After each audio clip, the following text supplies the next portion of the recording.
लॉला admission घेणार आहात का? तुम्हाला वकील बनायचं आहे का?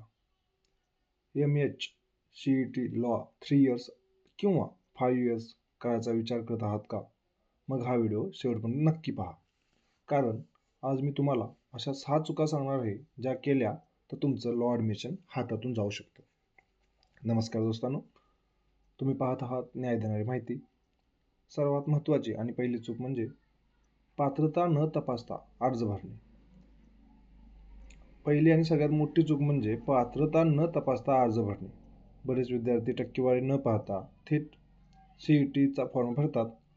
नंतर निकाल लागल्यानंतर कळतं की आपण पात्र नाही, म्हणून फॉर्म भरण्याआधी पात्रता नक्की तपासा. चूक नंबर 2, अपेअर ID शेवटच्या वेळेला काढणे.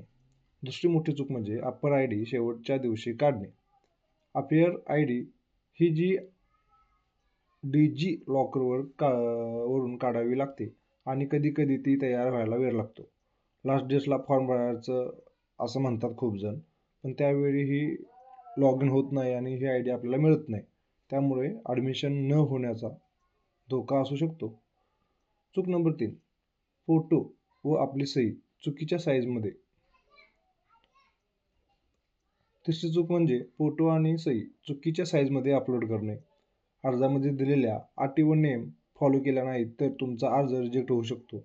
ही छोटी चूक पण खूप महागात पडू शकते. एक विशिष्ट MBमध्ये ती फाईल आपण अपलोड करावी लागते. चौथी चूक, CETचा अभ्यास न करता परीक्षा देणे. चौथी चूक म्हणजे CETचा अभ्यास न करता CET देणे.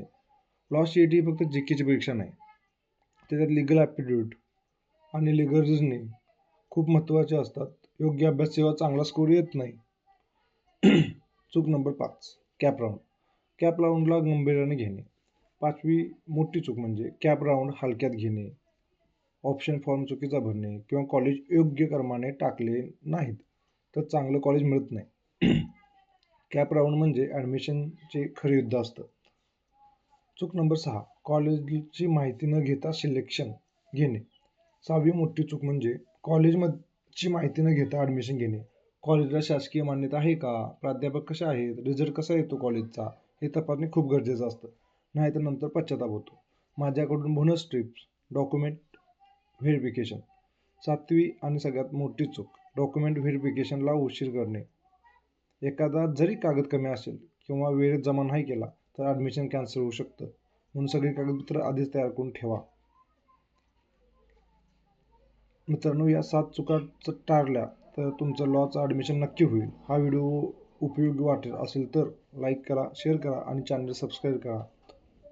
कारण लॉ ॲडमिशनची खूप महत्त्वाची आणि बेसिक गोष्टी मी